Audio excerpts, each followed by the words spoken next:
Good night, horror stories. My name is Wilson, and I have been a truck driver for over 10 years. This paranormal story has haunted me my entire life. I never thought I would experience something like this. I was leaving Fort Worth on Highway 35W towards Waco. I remember I left around 7 p.m. I wasn't tired. I had slept all day and was ready to drive all night.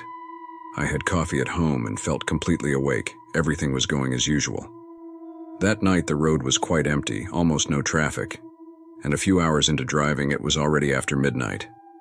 That's when I saw a white van come out of the brush and pull up behind me. At first I didn't think much of it, assuming that someone had decided to stay there. However, the van was not passing me. Normally, us truckers, when we have a vehicle behind us on the road, we slow down and signal for it to pass you. But this van did not do so. I tried for several minutes to let it go without success. It seemed strange since there was no traffic, and it was not risky to overtake. I thought maybe the driver was afraid of driving at night, or was an elderly person, so I slowed down even more and waved them through again. Instead of passing me, the van slowed even further to stay behind me. At this point, I started to get angry. I didn't know what this person was playing at, so I decided to ignore it and move on. More than an hour passed and the van was still following me. I decided to stop at the next gas station to see if the van was on its way and get something to eat.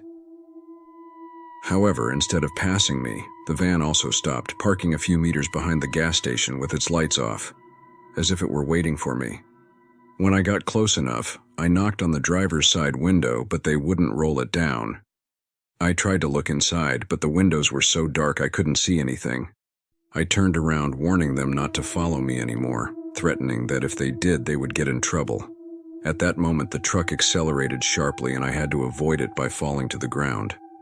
I was very upset, but I was relieved that the truck was gone.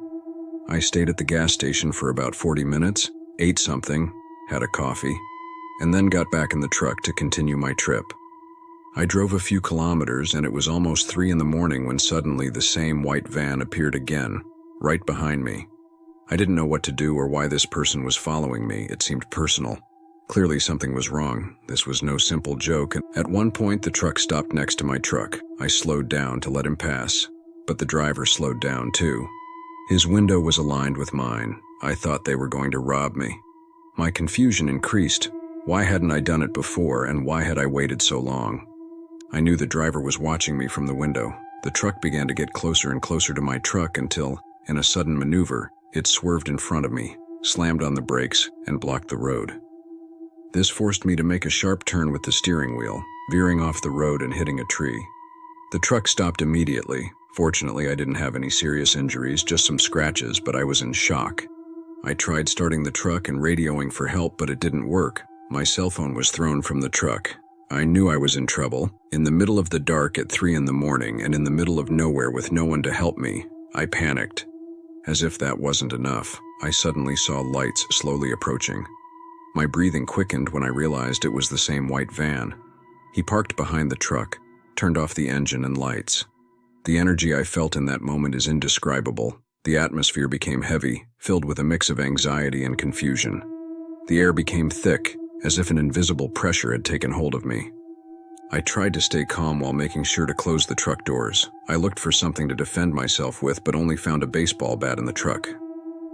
But after about 10 minutes and nobody got out of the white van, I searched for a flashlight, gathered courage, and walked slowly towards it. I couldn't do anything but confront the situation and tell whoever was inside to leave me alone. However, there was absolutely nothing to see. It was all wilderness. I walked slowly to the driver's window, knocked on it, and asked them to please roll it down, but there was no response. I tried again by pressing my head against the window, but I still couldn't see anything. I decided to try to open the door, but at that moment, my blood ran cold. There was no one inside. The driver was not there. I checked with my flashlight at the back, and there was only junk. Everything turned into a nightmare. I can't explain the terror I felt. I ran back to my trailer, but upon opening the door, I saw a man standing a few meters away, staring at me intently. I asked him what was going on, but he didn't answer, just gestured for me to follow him. At that moment, I hesitated, but my instinct told me to follow him. The man walked a few meters in front of me, each step faster. I soon began to lose sight of him until I saw him stop and look towards some bushes. I started to run to catch up with him, but at that moment the man disappeared. He had vanished. When I got to the place where he had stopped, I started yelling at him repeatedly, but he didn't respond. I shined my flashlight, but I couldn't see him anywhere. I approached the place where he had stopped to look, and what I found was horrible. There was a body in an advanced state of decomposition, so deteriorated that he could not distinguish if it was a man or a woman. I ran as fast as I could and got into the trailer. By then, the white van was gone. I tried using the truck radio, but it still didn't work. I lost my cell phone in the crash and had no way to contact the police to report the abandoned body. On the first attempt, I was able to start the truck and accelerated quickly to a gas station that I found about 15 kilometers away to ask for a phone. The journey seemed endless. I could not believe or understand the appearance and disappearance of that man who had tormented me all night, nor the discovery of a lifeless body in the middle of the desert. The indescribable smell of that place stayed with me. I arrived at a gas station and called the police from a payphone, trying to explain what had happened, although I was very agitated. Within minutes, 2 patrol cars arrived at the gas station. I directed them to where I had found the body, and risking sounding crazy, I told them the whole story. They asked me how I had come across the body and what I was doing in that location. I told them how the white van had been following me and how, after a series of strange events, I had found the body, while the agents exchanged looks of disbelief. One of them pulled out his cell phone and showed me a picture of a white van that belonged to a student who had gone missing a couple of weeks ago. Upon seeing it, I immediately knew it was the same van that had been following me. The senior officer asked me to accompany him to the location to verify what I had seen. We drove back along the road in one of the patrol cars, the red and blue lights cutting through the darkness of the night. We arrived at the site where I had found the body, and there it was. The officers examined the scene, and one of them stepped aside to speak on the radio, requesting reinforcements and an ambulance. The other officer asked me to wait in the patrol car. Sitting there, I watched as they moved around the body, taking photos and notes. It took about an hour before they finished. The senior officer returned and asked me some additional questions. After a few hours, they let me go. They thanked me for reporting the discovery and gave me their contact number in case I remembered anything else. I drove back to the gas station, still trembling and trying to process everything that had happened.